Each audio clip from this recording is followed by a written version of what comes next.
ভাবুন তো, সময়টা ১৯১৩ সাল। আপনি একদম নতুন ঝকঝকে গাড়ি চালিয়ে যাচ্ছেন শহরের পথ ধরে, কিন্তু হঠাৎ আপনার গাড়ির গতি কমতে শুরু করে। গাড়ির গ্যাস শেষ হয়ে এসেছে, কিন্তু তখনই চোখে পড়ে একটা অদ্ভুত দৃশ্য। সামনে পাম্পের মতো কিছু একটা, আর কিছু লোক গাড়ি থামিয়ে সেখানে দাঁড়িয়ে আছে। হ্যাঁ, এটাই ছিল পৃথিবীর প্রথম গ্যাস স্টেশন। আপনি ধীরে ধীরে গাড়ি নিয়ে এগিয়ে গেলেন, আর এক ব্যক্তি এসে কয়েক সেকেন্ডের মধ্যে আপনার গাড়িতে গ্যাস ভরে দিল। এত দ্রুত, এত সহজে, এ যেন কোনো জাদু সেই সময়ের পৃথিবীতে। এমন এক চমকপ্রদ ঘটনা যা তখনকার দিনে ছিল একেবারে অবিশ্বাস্য। কিন্তু আপনি জানেন কি, এটাই ছিল বিশ্ব বদলে দেওয়ার বীজ বপনের মুহূর্ত। এই উদ্ভাবন, এই ছোট্ট ঘটনা এমন এক বিপ্লবের জন্ম দিয়েছিল যা গাড়ির চাহিদাকে এক লাফে আকাশচুম্বী করে দেয়। দ্রুতই গোটা দেশে ছড়িয়ে পড়ে ১,৫০,০০০-এরও বেশি গ্যাস স্টেশন। গাড়ি চালানো হয়ে ওঠে এক নতুন স্বাধীনতার প্রতীক। আর আপনি এখন যে কোনো দিকে যেতে পারেন। সময় কিংবা দূরত্ব আর কোনো বাধা হতে পারে না। কিন্তু এই গল্প এখানেই শেষ না, বরং এখান থেকেই আসল রহস্য শুরু হয়। প্রথম গ্যাস স্টেশনটা খুলে যাওয়ার পরে এক অদ্ভুত পরিবর্তন শুরু হয়। আগের মতো গাড়ি চালানো আর সবার স্বপ্নের মতো ছিল না। গাড়ি চালানো যেন এক নিত্যনৈমিত্তিক ঘটনা হয়ে দাঁড়ায়। তবে আপনি হয়তো জানেন না, প্রথম দিকের গ্যাস স্টেশনগুলো মোটেও নিরাপদ ছিল না। পাম্পগুলো ছিল সোজাসুজি রাস্তার পাশে, এবং অনেক সময় জ্বালানি লিক করে সেখানকার পরিবেশে আগুন ধরে যেত। কিন্তু একেবারে বিপরীত কিছু ঘটতে চলেছে এরপরেই। ১৯১৩ সালে গালফ অয়েল কোম্পানি প্রথম শহরের বাইরে এক নতুন ধরনের স্টেশন তৈরি করে। এবারের স্টেশনটা ছিল অনেক উন্নত এবং আধুনিক।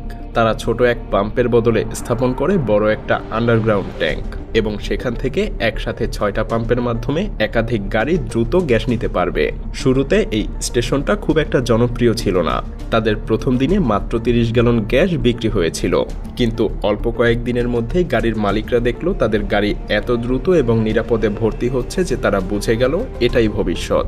এই গ্যাস স্টেশনগুলো খুব দ্রুত গোটা দেশ জুড়ে ছড়িয়ে পড়তে শুরু করে, এবং তাতে শুধু গাড়ির চাহিদাই পূরণ হলো না, বরং এক নতুন স্বাধীনতা লাভের চাবিকাঠি হয়ে উঠল এই গ্যাস স্টেশন। কিন্তু গল্প এখানেই শেষ হয়নি। আরও এক মহাবিপদ সামনে আসে। ১৯২০ সালের দিকে গ্যাস স্টেশনগুলো আর স্রেফ পাম্প হয়ে থাকলো না, তাদের পিছনে লুকিয়ে ছিল এক বিশাল সমস্যা। গাড়ি চালানোর জন্য গ্যাসোলিন ব্যবহার শুরু হলে এক নতুন বিপদ মাথাচাড়া দিয়ে ওঠে: ভেপার বা বাষ্প গ্যাস। কারণ গ্যাসোলিনের ফ্ল্যাশ পয়েন্ট ছিল -40°C, যার মানে হলো গ্যাসোলিন স্বাভাবিক তাপমাত্রাতেই আগুন ধরার মতো গ্যাস বা ভেপার ছড়িয়ে দিতে শুরু করত।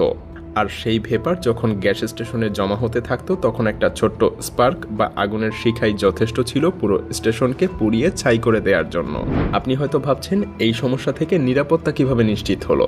ঠিক তখনই ইঞ্জিনিয়াররা এক নতুন স্বয়ংক্রিয় শাট অফ ভালভ তৈরি করলেন। একটা ছোট্ট মেকানিক্যাল ফ্লোট যা পাম্পের নলটাতে বসানো হতো। আর এই ফ্লোট যখন গ্যাসের স্তর বাড়তে থাকতো, তখন স্বয়ংক্রিয়ভাবেই গ্যাসের প্রবাহ বন্ধ করে দিত। এভাবেই অটো গ্যাস স্টেশনগুলো কিছুটা নিরাপদ হয়ে ওঠে। কিন্তু সেই সব গ্যাস স্টেশনগুলো তখনও পুরোপুরি নিরাপদ ছিল না। বিপদ তখনও ছিল। সেই পুরনো ভেপার সমস্যা আরেকবার ঘুরে ফিরে আসে। এবার মূলত গ্যাস ট্যাঙ্কে জমে থাকা ভেপার আবার নতুন ঝুঁকি তৈরি করছিল। কিন্তু এখানে একটা গুপ্ত সুরক্ষা ব্যবস্থা চালু হয়েছিল যা অনেকেই জানতেন না। এভাবেই ১৯৪৭ সালের পরে গ্যাস স্টেশনগুলো আর শুধু নিরাপদ ছিল না, বরং সাশ্রয়ী হয়ে উঠতে শুরু করেছিল। সেই সময়ে গ্যাস স্টেশনের মালিকরা প্রতিযোগিতায় টিকে থাকার জন্য একটা নতুন ধারণা আনলেন: স্বয়ংক্রিয় পরিষেবা বা অটো সার্ভিস। হ্যাঁ, প্রথমবারের মতো গ্যাস স্টেশনগুলোতে কোনো কর্মচারী ছাড়াই নিজেরাই গ্যাস নিতে পারত গাড়ি চালকরা, এবং এর ফলে গ্যাসের দামও নাটকীয়ভাবে কমে যায়। এটা ছিল এক বিশাল সুবিধা। তবে এখানেও একটা বড় টুইস্ট ছিল। এই অটো সার্ভিস ছিল খুবই বিপজ্জনক, কারণ কাস্টমাররা এখন নিজেরাই গ্যাস নিচ্ছিলেন, কিন্তু তারা জানতেন না যে কখন তাদের ট্যাঙ্ক ভর্তি হয়ে যেত, ফলে গ্যাস মাটিতে পড়ে যেত, আর কখনো কখনো ভয়ানক দুর্ঘটনাও ঘটত। ঠিক তখনই ইঞ্জিনিয়াররা এক নতুন স্বয়ংক্রিয় শাট অফ ভালভ তৈরি করলেন। একটা ছোট্ট মেকানিক্যাল ফ্লোট যা পাম্পের নলটাতে বসানো থাকতো।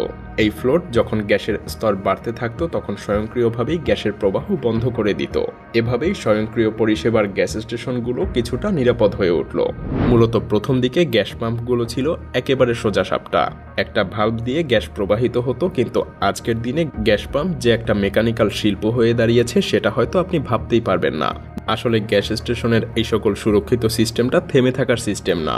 গ্যাস স্টেশনের উন্নতি কখনোই শেষ হয়নি এবং তারা প্রতিনিয়ত আরও নতুন প্রযুক্তির পথে পা বাড়াচ্ছে। এখন আমরা যে গ্যাস স্টেশনগুলো দেখি সেগুলো অটোমেটেড এবং স্বয়ংক্রিয় হয়ে উঠেছে। এমনকি ইলেকট্রিক গাড়ির জন্য তৈরি হচ্ছে নতুন পাম্প সিস্টেম, যাতে গ্যাসের জায়গায় বৈদ্যুতিকভাবে চার্জ হবে। কিন্তু এখানেই শেষ না। এই নতুন যুগের পাম্পগুলো এক নতুন ডিজিটাল বিপ্লব তৈরি করেছে। তবে প্রশ্ন উঠছে, এত সব উন্নতির মাঝে কোথাও কি আবারও এক অদৃশ্য বিপদ লুকিয়ে থাকতে পারে? এমন কিছু কি রয়েছে যা ভবিষ্যতে আমাদেরকে আরও বড় বিপদের সম্মুখীন করতে পারে?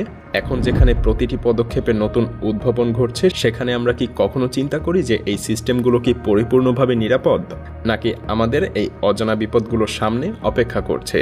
এইসব প্রশ্নের উত্তর সময়ই দিবে। কিন্তু একটা কথা, আমরা যতই প্রযুক্তির দিকে এগিয়ে যাচ্ছি ততই আমাদের সামনে প্রতি মুহূর্তে নতুন নতুন চ্যালেঞ্জ আসছে, এবং সেই চ্যালেঞ্জগুলো মোকাবেলার ক্ষমতা যদি আমাদের না থাকে তবে কোনো কিছুই আমাদেরকে রোধ করতে পারবে না। আমরা যদি সতর্ক না থাকি তবে আগামী প্রজন্ম হয়তো এমন সব সমস্যার মুখোমুখি হবে যেগুলোর পরিপূর্ণ সমাধান হয়তো আমরা কখনোই খুঁজে পাবো না। তবে নতুন যুগের প্রযুক্তি এখন আমাদের হাতের নাগালে। এই প্রযুক্তি এখন আমাদের ভবিষ্যৎ, এবং আমরা যদি একে সঠিকভাবে কাজে লাগাতে পারি তাহলে পৃথিবীকে আরও উন্নত এবং নিরাপদ করে তোলার পথে কোনো কিছুই বাধা হয়ে দাঁড়াবে না।